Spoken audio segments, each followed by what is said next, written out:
नमस्कार, मैं सारिका पंकज हूँ। आपके लिए हर शनिवार को एक पिता का पत्र पुत्री के नाम लेकर आती हूँ, जिन पत्रों में दुनिया के शुरुआती दिनों के विषय में बताया गया है। पिता कौन है? जवाहरलाल नेहरू। और पुत्री इंदिरा प्रियदर्शनी। इन पत्रों का अनुवाद किया है मुंशी प्रेमचंद ने। आज का पत्र है 12वां पत्र, जिसमें मजहब की शुरुआत और काम का बंटवारा बताया गया है। आइए सुनते हैं। पिछले खत में मैंने तुम्हें बताया था कि पुराने जमाने में आदमी हर एक चीज से डरता था और ख्याल करता था कि उस पर मुसीबतें लाने वाले देवता हैं, जो क्रोधी हैं और ईर्ष्या भी करते हैं। उसे ये फर्जी देवता जंगल, पहाड़, नदी, बादल सभी जगह नजर आते थे। देवता को वो दयालु और नेक नहीं समझता था। उसके ख्याल में वो बहुत ही क्रोधी थे और बात बात पर झल्ला उठते हों। और चूंकि वो उसके गुस्से से डरते थे, इसलिए वे उसे भेंट देकर, खासकर खाना पहुंचाकर, हर तरह की रिश्वत देने की कोशिश करते रहते थे।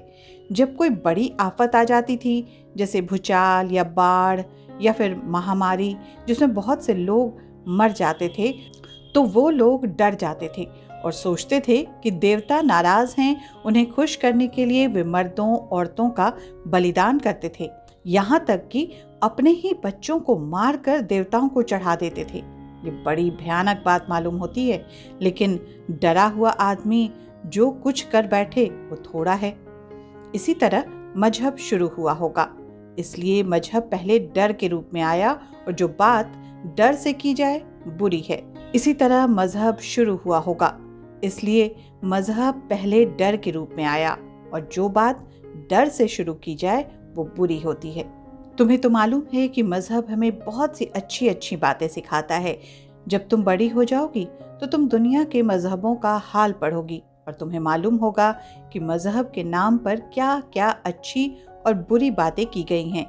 यहाँ हमें सिर्फ ये देखना है कि मजहब का ख्याल कैसे पैदा हुआ और क्यों कर बढ़ा। लेकिन चाहे वो जिस तरह भी बढ़ा हो, हम आज भी लोगों को मजहब के नाम पर एक दूसरे से लड़ते और सिर फोड़ते देखते हैं। बहुत से आदमियों के लिए मजहब आज भी वैसी ही डरावनी चीज़ है। वे अपना वक्त फर्जी देवताओं को खुश करने के लिए मंदिरों में पूजा, चढ़ावे और जानवरों की कुर्बानी में खर्च करते हैं। इससे मालूम होता है कि शुरू में आदमी को कितनी कठिनाइयों का सामना करना पड़ता था। उसे रोज का खाना तलाश करना पड़ता था, नहीं तो भूखों मर जाते। उन दिनों कोई आलसी आदमी जिंदा नहीं रह सकता था। कोई ऐसा भी नहीं कर सकता था कि एक ही दिन बहुत सा खाना जमा कर ले और बहुत दिनों तक आराम से पड़ा रहे।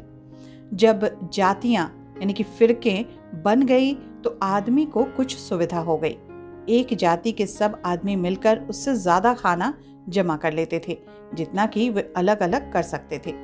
तुम जानती हो कि मिलकर काम करना या सहयोग ऐसे बहुत से काम करने में मदद करता है जो हम अकेले नहीं कर सकते। एक या दो आदमी कोई भारी बोझ नहीं उठा सकते, लेकिन कई आदमी मिलकर आसानी से उठा ले जा सकते हैं। दूसरी बड़ी तरक्की जो उस जमाने में हुई वो खेती थी। तुम्हें सुनकर ताज्जुब होगा कि खेती का काम पहले कुछ चींटियों ने शुरू किया। मेरा ये मतलब नहीं है कि चींटियां बीज बोती थीं या हल चलाती थीं या खेती काटती हैं, मगर वो कुछ इस तरह की बातें करती हैं। अगर उन्हें ऐसी झाड़ी मिलती है जिसके बीज वो खाती हों, तो बड़ी होशियारी से उसके आसपास की घास निकाल डालती हैं। इससे वो दरख्त ज़्यादा फलता फूलता है और बढ़ता है। शायद किसी ज़माने में आदमियों ने भी यही किया होगा जो चींटियां करती हैं। तब उन्हें ये समझ क्या ही थी कि खेती क्या चीज़ है। इसके जानने में उन्हें एक ज़माना गुजर गया होगा और तब उन्हें मालूम हुआ होगा कि बीज कैसे बोया जाता है। खेती शुरू हो जाने पर खाना मिलना बहुत आसान हो गया। आदमी को खाने के लिए सारे दिन शिकार नहीं करना पड़ता था। उसकी जिंदगी पहले से ज्यादा आराम से कटने लगी। इसी जमाने में एक और बड़ी तब्दीली पैदा हुई। खेती के पहले हर आदमी शिकारी था और शिकार ही उसका एक काम था। औरतें शायद बच्चों की देखरेख करती होंगी और फल बटोरती होंगी, लेकिन जब खेती शुरू हो गई तो तरह तरह के काम निकल आए। खेतों में भी काम करना पड़ता था। शिकार करना, गाय बैलों की देखभाल करना भी जरूरी था। औरतें शायद गायों की देखभाल करती होंगी और उनको दुहती भी होंगी। कुछ आदमी एक तरह का काम करने लगे, कुछ दूसरी तरह का। आज तुम्हें दुनिया में हर एक आदमी एक खास किस्म का काम करता हुआ दिखाई देता है। कोई डॉक्टर है, कोई सड़कों और पुलों को बनाने वाला इंजीनियर, कोई बढ़ई, कोई लोहार, कोई घरों को बनाने वाला, कोई मोची या दर्जी वगैरह। हर एक आदमी का अपना अलग पेशा है और दूसरे पेशों के बारे में वो कुछ नहीं जानता। इसे काम का बंटना कहते हैं। अगर कई आदमी एक ही काम करे तो उसे बहुत अच्छी तरह करेगा।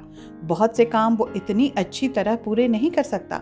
दुनिया में आजकल इसी तरह काम बांटा हुआ है। जब खेती शुरू हुई तो पुरानी जातियों में इसी तरह धीरे धीरे काम का बंटना शुरू हुआ। जैसा कि आप सभी जानते हैं कि पंडित जवाहरलाल नेहरू देश के पहले प्रधानमंत्री ही नहीं, एक महान स्वप्न दृष्टा, शांति के दूत, विचारक, प्रगतिशील व वैज्ञानिक सोच के साथ ही बेहतरीन लेखक भी थे। उन्होंने अंग्रेजी में लिखा और विश्व साहित्य को letters from a father to his daughter, glimpses of world history and autobiography और द डिस्कवरी ऑफ इंडिया जैसी कालजयी रचनाएं दी। इन पुस्तकों का अनुवाद दुनिया की कई भाषाओं में भी हुआ। खास बात यह है कि जेल में रहते हुए नेहरू ने अपनी बिटिया इंदिरा प्रियदर्शनी को कुल 146 पत्र लिखे, जो बाद में उनकी प्रसिद्ध पुस्तक letters from a father to his daughter में छापे गए। इस किताब का हिंदी अनुवाद महान कथाकार, उपन्यास सम्राट मुंशी प्रेमचंद ने किया था, जिसका ताजा संस्करण पेंगुइन इंडिया ने प्रकाशित किया है। साहित्य तक नेहरू जी की जयंती से उनकी पुण्यतिथि तक उनकी इसी पुस्तक की कहानी शैली में लिखी चिट्ठियों के साथ आपसे लगातार रूबरू हो रहा है, जिसका पाठ कर रही हूं मैं, सारिका पंकज। आज का पाठ इसी पुस्तक की 12वीं कहानी था, जातियों का बनना। साहित्य तक विश्व साहित्य की कालजयी कहानियों के साथ आपसे लगातार मुखातिब है। कहानियों के सेक्शन में आप किस तरह की कहानियां सुनना चाहते हैं, कभी हमें भी बताइए। इससे आपकी रुचि की कहानियों को लेकर हम आपके सामने उपस्थित होंगे। आज के लिए बस इतना ही। दीजिए इजाजत। नमस्कार।